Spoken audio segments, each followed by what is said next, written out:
looked at the railway crossing and decided that it was time for John Donne to die. It was a very suitable place for a murder. There were trees all around, and they hid the trains which came so fast along the railway line. The nearest house was Thwaite's own, and this was also hidden by the trees. People and traffic did not use the crossing very often, and the big gates were kept locked. There was a small gate used by passengers going to the station, but at night it was always quiet. Thwaite was a worried man. He had to use sleeping powders to help him sleep. But after tonight, things were going to be different. The time had come to stop the blackmail. The time had come for John Donne to die. It all began 5 years earlier. Thwaite worked in the offices of a large company, and his only money was the money that the company paid him. It was not much, but it was enough. Then he met the beautiful Miss Hilda Lorraine and asked her to marry him. She came from an important family who was supposed to be very rich, but in fact, they had less money than Thwaite had thought. He learned that he would have to pay for the wedding himself, and he did not have enough money for the expensive kind of wedding that Miss Lorraine wanted. So Thwaite stole £1,000 by changing the figures in the company's books. He planned to put the money back after he was married, but someone discovered that it was missing. Thwaite kept quiet. Another man was thought to be the thief, and he lost his job. Thwaite still said nothing. But John Donne worked in the same office. He worked closely with Thwaite and guessed Thwaite's crime. He searched through the company's books until he found what he was looking for. Then he went to Thwaite. "Sorry to have to ask you, Mr. Thwaite," he said. "I need £100 for my son. He's in a bit of trouble, you see." "But you don't have a son," said Thwaite. Donne just smiled. It wasn't a very nice smile. £100, he said again. And then Thwaite knew that he was being blackmailed. He paid Donne £100, and Donne said nothing more for a year. During that time, Thwaite got married. Then the day came when Donne asked him for more money. £250, he said to Thwaite. "I can't pay," began Thwaite. But he did. Either he paid or he went to prison. It went on for 5 years, and each time Donne wanted more money. Thwaite found it difficult to live on the money that he was left with. His wife liked expensive things. An expensive house, an expensive car, visits to expensive restaurants. She also discovered that some of the money her husband was paid each year seemed to disappear. He tried to lie about it, but he knew that she thought he was paying to keep another woman. Oh, how he hated John Donne. Something must happen. And then he remembered the railway crossing. It was not a new idea. Weeks before, he had thought about what could happen there. The idea came when the doctor gave him some powders to help him sleep. He thought about giving Donne enough of them to kill him. But then he got a better idea. Although he was afraid, Thwaite slowly realized that murder was the only answer to his problem. Then Donne asked for more money. £500, Mr. Thwaite, Dunn told him. 500, said Thwaite. Why not ask for the moon? You'll get neither one nor the other. 500, repeated Dunn calmly. It was then that Thwaite decided to murder the other man. He pretended to think about the money for a moment. Then he said, "Come to my house tomorrow night, and we'll talk." He remembered his wife was going to be away in London all night. "And bring those papers from the office which you want me to look at." "All right," said Dunn. The following evening, Thwaite put £200 in his pocket. Then he put 1/2 of his sleeping powders into a whiskey bottle. There was only enough whiskey for 2 glasses, but there was an unopened bottle next to it. Next, he put a hammer into one pocket of his overcoat and a torch into the other pocket. The coat was outside the door of his study. Lastly, he moved the hands on his watch and on the study clock forward by 10 minutes. Those extra 10 minutes would give him his alibi. Thwaite knew that he must be extra careful. He knew that people at the office thought there was some secret between him and Dunn. A secret that Thwaite didn't want anyone to know. If Dunn is killed, he thought, they'll wonder if it was really an accident, or if I murdered him. But if his plan went well, the police would believe that he hadn't left the house. Thwaite sat down to wait for John Dunn. He thought about what he was going to do. Murder.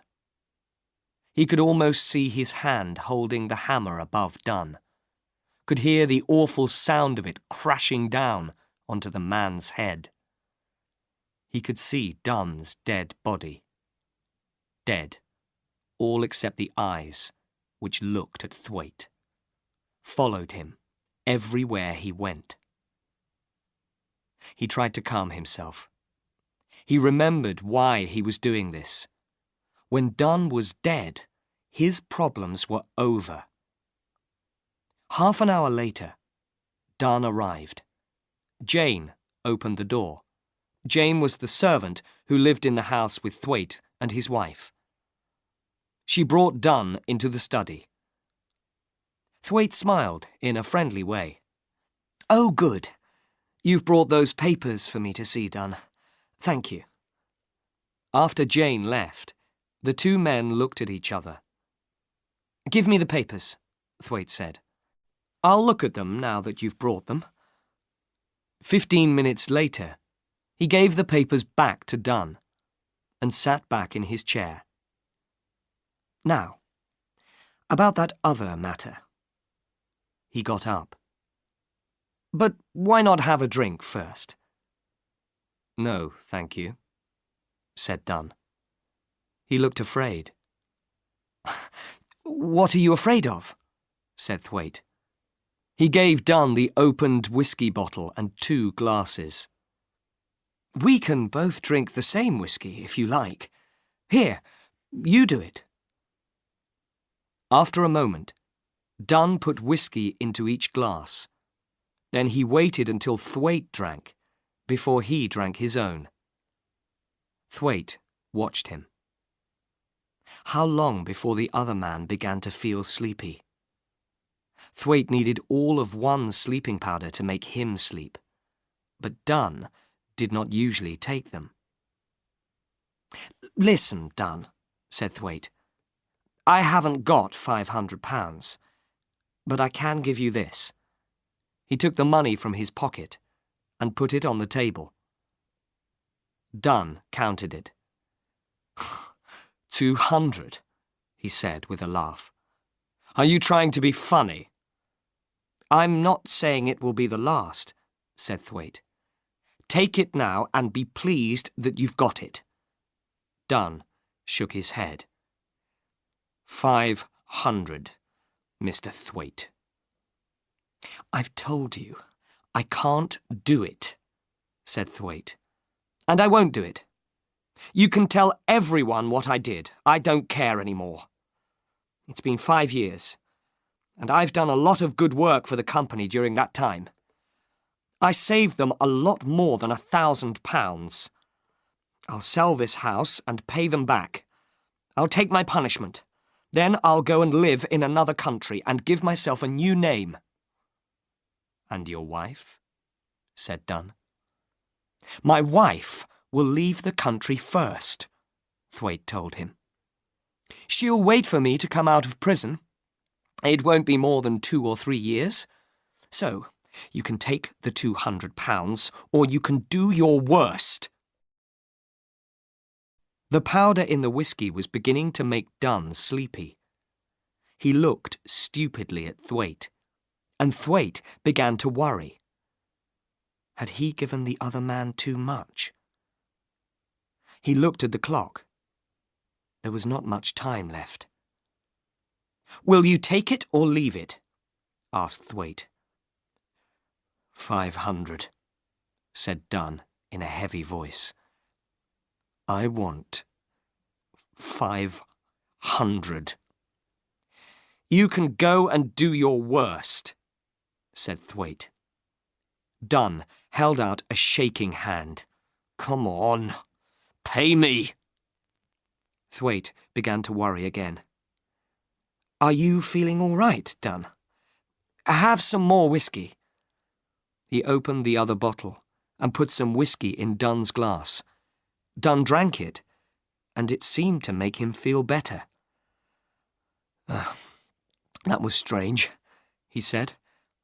I didn't feel very well, but I feel a little better now. If you're going to catch your train, you must go, said Thwaite. Tell me tomorrow what you finally decide to do. Take the 200 with you. Dunn thought for a moment, then picked up the money. He looked at his watch, then looked at the study clock. Your clock is wrong, he said. I have 10 more minutes. Wrong, said Thwaite. He looked at his own watch. It's your watch that's wrong. Look at mine. Dunn looked and seemed unable to understand it. He stood up and almost fell back again. Thwaite hid a smile. This was how he wanted Dunn to be. You're not feeling well, he said. I'll take you to the station. Wait until I get my coat. Now that the time was here, Thwaite felt cool and calm. He put on his coat, feeling the hammer in the pocket, then went back into the study. We'll go out this way, he said. There was a side door from the study into the garden. Thwaite closed it silently, and it locked automatically behind him. It was his plan to return that way, go in quietly again, and then to change the clock and his watch back to the right time. Then he would shout, "Good night," and close the front door very loudly, pretending that somebody had left just then. Next, he would call Jane and ask for some coffee, making sure that she saw the clock. Then, if the police asked her later, Jane could say that Thwaite did not leave the house and that Dunn went to catch his train at the right time. It was a dry night, but very dark. A train carrying freight went slowly by. Thwaite smiled to himself. There were plenty of freight trains at that time of the night. He needed one of them to hide his crime for him. He planned to hit Dunn on the head with the hammer, then put his body on the railway line. A freight train would do the rest. Slowly the two men walked on, Thwaite holding Dunn's arm. A light wind moved among the trees. Thwaite gently pushed the half-asleep Dunn forwards. He put his hand into his pocket for the hammer and stopped. His keys. They were still inside the house, and he could not get back in without them. He would have to ring the front door bell. His alibi was destroyed. It was a bad mistake. Everything was wrong now. He couldn't go on with the murder. Most murderers make mistakes, thought Thwaite, trying to calm himself. I've been the same. But he was shaking with fear as he thought about the mistake. Suddenly he could not walk another step with Dunn.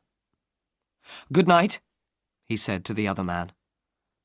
And before they reached the crossing, he turned and walked back to the house. For 10 minutes, Thwaite walked up and down outside until he began to feel calm again. Then he rang the bell. A few moments later, Jane opened the door. "Thank you, Jane," he said. "I went to see Mr. Dunn over the crossing, and I forgot my keys." He went to bed a happier man. He was not a murderer. When he was eating his breakfast the next morning, he decided what to do. "I'll tell them at the office that I stole the £1,000, he said to himself. "I'll take my punishment, and then I can have some peace again." It suddenly seemed so easy. Until Jane came in. "Have you heard the news, sir?" she said. "Mr. Dunn was killed by a train on the crossing last night. A man who was working on the railway line found him this morning." Thwaite slowly went white. Jane was looking at him strangely.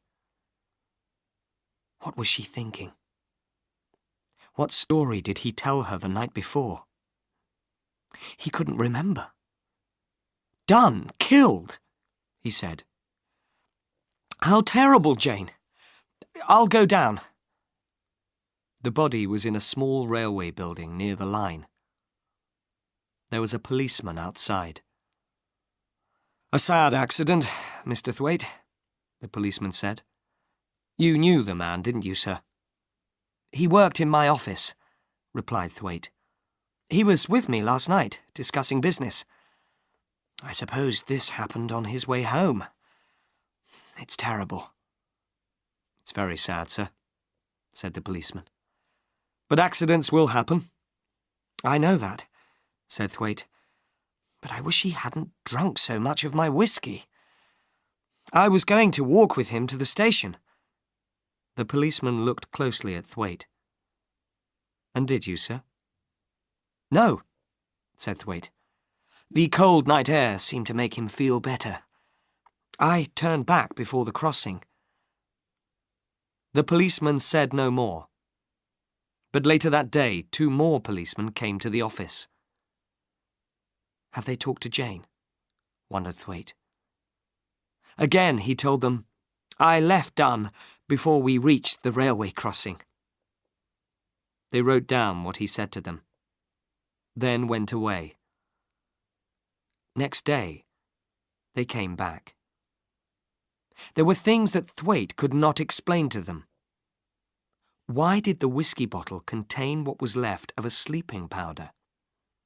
Why was the study clock wrong by 10 minutes? At dinner time earlier on the same evening, Jane had noticed that it was right. And why was a hammer found in his overcoat pocket? Then the police found papers in Dunn's house. The handwriting on them was Dunn's. It told the story of Thwaite and the £1,000, and it told how Thwaite was a thief. The police then discovered that money taken from Thwaite's bank account over the last 5 years always appeared a few days later in Dunn's bank book. Lastly, the time of death was known to be 10:30 p.m., because Dunn's blood was found on the train that went through the railway crossing at that time. It was also 7 minutes before Jane opened the front door to let Thwaite back in. At first, Thwaite had no answers to all their questions. Finally, on his last morning, he told them the true story. Then he went to his death, bravely.